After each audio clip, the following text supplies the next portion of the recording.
Hello everyone, তোমরা সবাই কেমন আছো? আশা করি তোমরা সবাই খুব ভালো আছো। আমিও খুব ভালো আছি।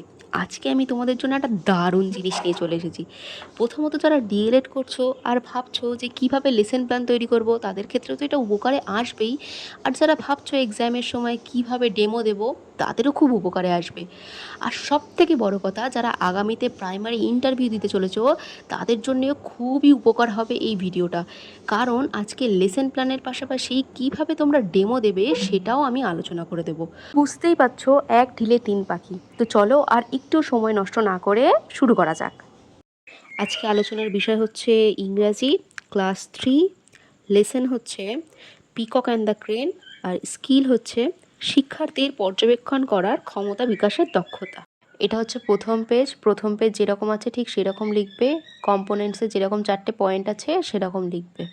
এটা হচ্ছে সেকেন্ড পেজে যেরকম 4টে হেডিং আছে পরপর সেই হেডিংগুলো লিখবে এবং যেভাবে এখানে লেখা আছে ঠিক সেইভাবেই লিখবে। প্রথমেই ক্লাসে ঢুকে যেমন কুশল বিনিময় করে তেমন কুশল বিনিময় করবে, যে গুড মর্নিং বা গুড আফটারনুন। তো এইভাবে বলবে, good morning students, how are you all? Fine, I am also fine. এরপর তোমাদের একটু পূর্বগান দিতে হবে। কিভাবে আনা যেতে পারে, পূর্বগানটা কিভাবে দেয়া যেতে পারে? এইভাবে বলতে পারি, আচ্ছা বলো তো তোমরা, কালকে আমরা খুব সুন্দর একটা পাখি আঁকা শিখেছিলাম, ওটা কী ছিল বলো তো? ঠিক বলেছো, ময়ূর আঁকা শিখেছিলাম। হ্যাঁ, আর ময়ূরের ব্যাপারে আমরা কিছু তথ্যও জেনেছিলাম। যেমন ময়ূর আমাদের কি, ঠিক বলেছো রোহি, ময়ূর আমাদের জাতীয় পাখি।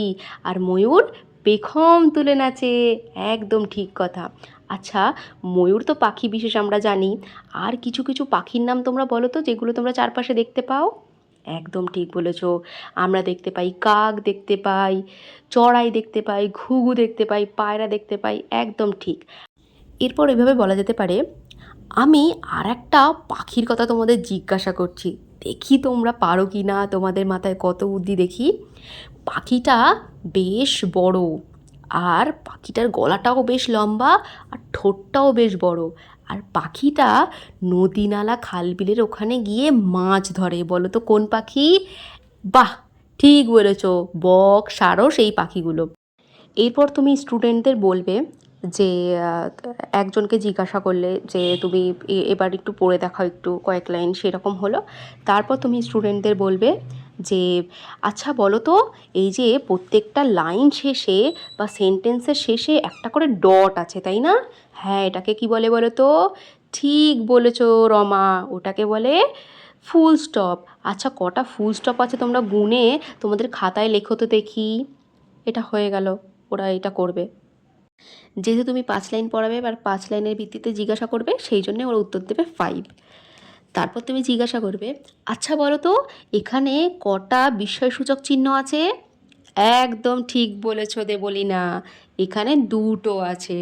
তারপর তুমি জিজ্ঞাসা করবে যে হ্যাঁ, এখানে যে সিমিলার ওয়ার্ডগুলো আছে সেগুলো আন্ডারলাইন করতে। আর জিজ্ঞাসা করবে বলো তো সেগুলো কি?